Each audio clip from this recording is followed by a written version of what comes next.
Hello friends, welcome to the Rahul Sharma tutorial, and today we are going to discuss about the mineral of Madhya Pradesh यानी मध्य प्रदेश के खनिज पर आज हम बात करेंगे। दोस्तों, खनिज संसाधन की दृष्टि से मध्य प्रदेश एक संपन्न राज्य माना जाता है। यानी मध्य प्रदेश में खनिज की दृष्टि से कोई कमी नहीं है। मध्य प्रदेश में बहुत प्रकार के खनिज पाए जाते हैं। तो दोस्तों, मध्य प्रदेश में लगभग 30 प्रकार के खनिज पाए जाते हैं, जिनमें से 23 प्रकार के खनिजों को निकाला जा रहा है, यानी इनका उत्खनन किया जा रहा है।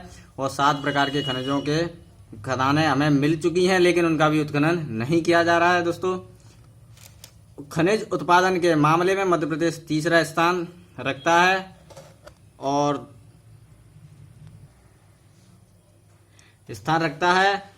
राज्य खनिज निगम की स्थापना, ये बहुत ही आईएमपी क्वेश्चन है। दोस्तों, राज्य खनिज निगम की स्थापना 1962 यानी 1962 में हुई थी। और मध्य प्रदेश की नवीनतम खनिज नीति 2010 में लागू की गई थी, शिवराज सिंह जी की अध्यक्षता में। नवीनतम खनिज नीति, ये भी क्वेश्चन एक बार पूछा जा चुका है, तो आप इसे बिल्कुल बैठा लें अपने माइंड में, अच्छे से याद कर लें।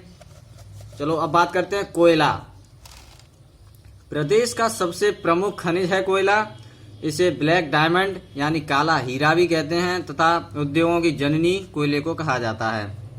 प्रदेश में शहडोल जिले में स्थित सोहागपुर कोयला क्षेत्र सबसे बड़ा कोयला क्षेत्र माना जाता है। दोस्तों, प्रदेश में जो शहडोल में सोहागपुर जो कोयला क्षेत्र है, सबसे बड़ा कोयला क्षेत्र माना जाता है। यानी कोयला सबसे ज्यादा कहाँ पर होता है, तो शहडोल में होता है। और उसके बाद कोयला होता है सिंगरौली में होता है। कोयला उत्पादन में प्रदेश का चौथा स्थान है। यानी कोयले की दृष्टि से अगर देखा जाए तो प्रदेश को चौथा स्थान है अपने भारत देश में। प्रदेश में जो कोयले की किस्म पाई जाती है, ये क्वेश्चन बहुत इंपॉर्टेंट है। प्रदेश में जो किस्म पाई जाती है कोयले की, वो बिटुमेंस प्रकार का या किस्म का कोयला मध्य प्रदेश में पाया जाता है। दोस्तों, कोयले की, दोस्तों मैं आपको थोड़ा सा डिटेल में बता देता हूँ। कोयले की 4 किस्म होती हैं। कोयले की 4 किस्म होती हैं। पहली होती है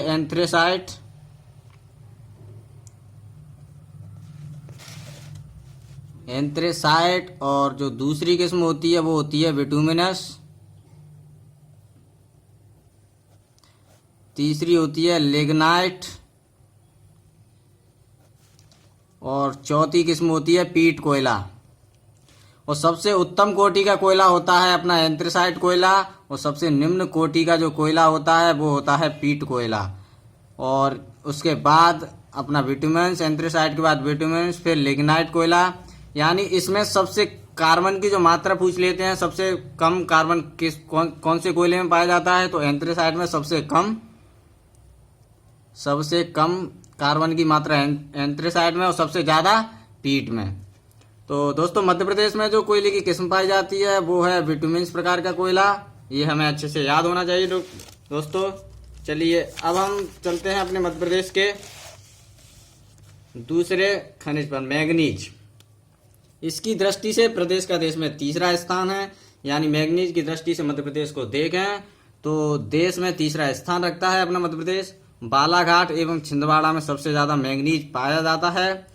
मतलब अगर आपसे पूछ लिया जाए कि सबसे ज्यादा मैग्नीज कहाँ पाया जाता है, तो बालाघाट को हम पहले महत्व देंगे, उसके बाद छिंदवाड़ा। और देश के 50% मैग्नीज के भंडार मध्य प्रदेश में है। दोस्तों, मध्य प्रदेश में 50% भंडार होने के बावजूद भी इसकी ये तीसरा स्थान रखता है। मतलब देश के 50% भंडार मध्य प्रदेश में है, फिर भी ये तीसरा स्थान रखता है। यहाँ से क्योंकि उत्खनन नहीं किया जाता इतना। एमपी में सबसे ज्यादा मैग्नीज अगर होती है भारत में, तो वो होती है उड़ीसा में। अब हम बात करते हैं भारवेली जो मैग्नीज खदान है, बालाघाट जिले में है। भारवेली मैग्नीज खदान एशिया की सबसे बड़ी खुली खदान है। ये क्वेश्चन एक बार आया था दोस्तों कि भारवेली मैग्नीज खदान किस जिले में है, बालाघाट जिले में है। मध्य प्रदेश से जो मैग्नीज का निर्यात होता है वो अमेरिका के लिए मध्य प्रदेश से मैग्नीज जाता है, ब्रिटेन के लिए, जर्मनी तथा रूस के लिए मैग्नीज का निर्यात मध्य प्रदेश करता है। दोस्तों, अब हम चलते हैं लौह अयस्क। इसकी दृष्टि से मध्य प्रदेश 5वां स्थान रखता है देश में।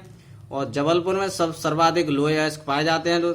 और इसका जो निर्यात होता है वो होता है जर्मनी और जापान में। यानी जो लोहे अयस्क है मध्य प्रदेश से जर्मनी और जापान भेजा जाता है, और ये देश में 5वां स्थान रखता है लोहे अयस्क की दृष्टि से मध्य प्रदेश, और जबलपुर में सर्वाधिक लोहे अयस्क पाया जाता है। हीरा प्रथम स्थान देश में, हीरे का जो स्थान है वो फर्स्ट, मतलब सबसे ज्यादा हीरा मध्य प्रदेश में पाया जाता है। यानी मैं कहूँगा कि 100% हीरा भारत का मध्य प्रदेश में ही पाया जाता है। और सबसे ज़्यादा मध्य प्रदेश में कहाँ पाया जाता है, तो पन्ना में हिनौता जो खदान है पन्ना में, उसमें सबसे ज़्यादा हीरा पाया जाता है। लेकिन सबसे बड़ी खदान की अगर बात करें, हीरे की सबसे बड़ी खदान है मझगवा सतना में सबसे बड़ी खदान हीरे की है। और हीरे का उत्खनन कौन सी कंपनी द्वारा किया जाता है दोस्तों, नेशनल मिनरल डेवलपमेंट कॉरपोरेशन के द्वारा इसका उत्खनन किया जा रहा है। अब चलते हैं दोस्तों हम तांबा। देश में प्रथम स्थान रखता है तांबे की दृष्टि से मध्य प्रदेश, देश में प्रथम स्थान रखता है। और मलाजखंड जो तांबे की खदान है बालाघाट जिले के अंदर मलाजखंड, वो सबसे बड़ी खदान है प्रदेश की। मतलब अगर हमसे पूछ लिया जाता है कि तांबा सबसे ज्यादा कहाँ पाया जाता है, तो बालाघाट हमारा आंसर होगा दोस्तों। चलिए अब हम चलते हैं अभ्रक सबसे ज्यादा कहाँ पाया जाता है, बालाघाट में। सबसे ज्यादा अभ्रक कहाँ मिलता है दोस्तों, बालाघाट में। और यह विद्युत का कुचालक होता है, ये बहुत ही आईएमपी क्वेश्चन है। अभ्रक विद्युत का कुचालक होता है, और इसका उपयोग जो है विद्युत उद्योगों में हम इसीलिए करते हैं क्योंकि ये विद्युत का कुचालक होता है। अब हम बात करते हैं चूना पत्थर। सर्वाधिक उत्पादन जबलपुर और कटनी में होता है चूना पत्थर का। मतलब अगर क्वेश्चन बनता है कि सर्वाधिक चूना पत्थर कहाँ पाया जाता है, तो हम जबलपुर को पहले महत्व देंगे, उसके बाद कटनी। और आप सभी लोग जानते हैं कि चूना पत्थर का यूज सीमेंट बनाने के लिए किया जाता है। चलिए दोस्तों अब बात करते हैं कोरंडम। बहुत ही इंपॉर्टेंट है कोरंडम।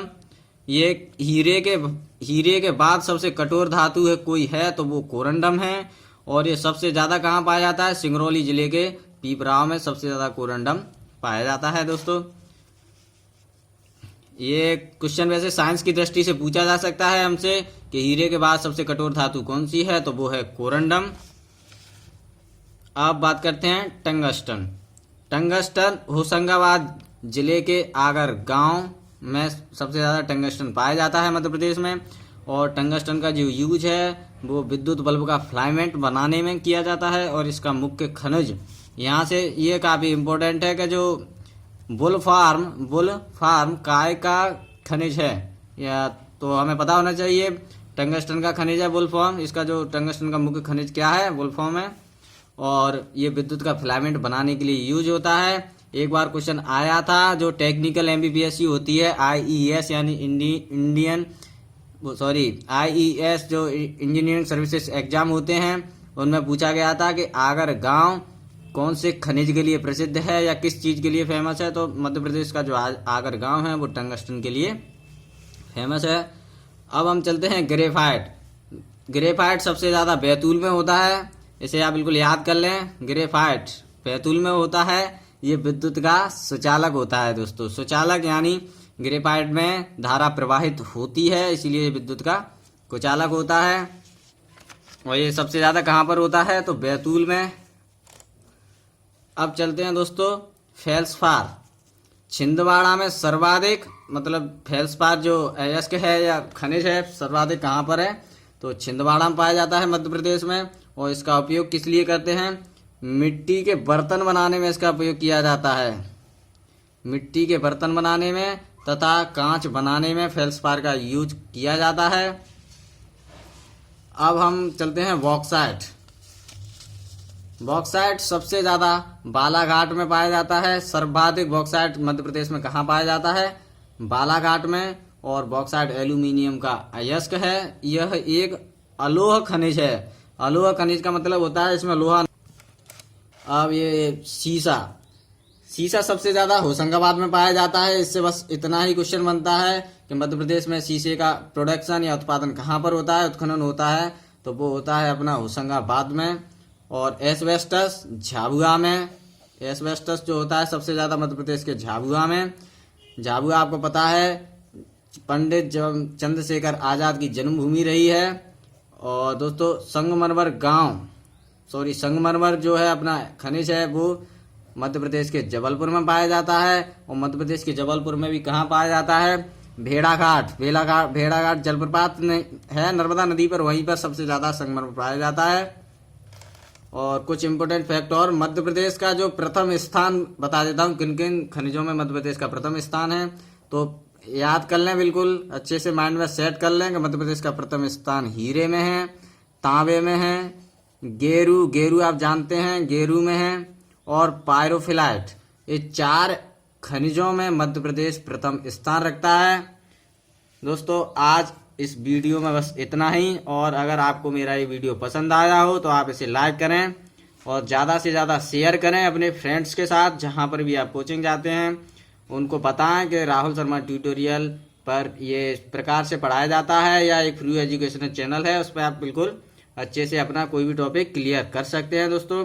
और अभी तक आपने हमारे चैनल को सब्सक्राइब नहीं किया है तो आप हमारे चैनल को सब्सक्राइब कर लें, क्योंकि आगे आने वाले समय में हम और भी वीडियोज डालने वाले हैं जो आपको नोटिफिकेशन के माध्यम से पता चल जाएगा। बहुत बहुत धन्यवाद। जय हिंद, जय भारत।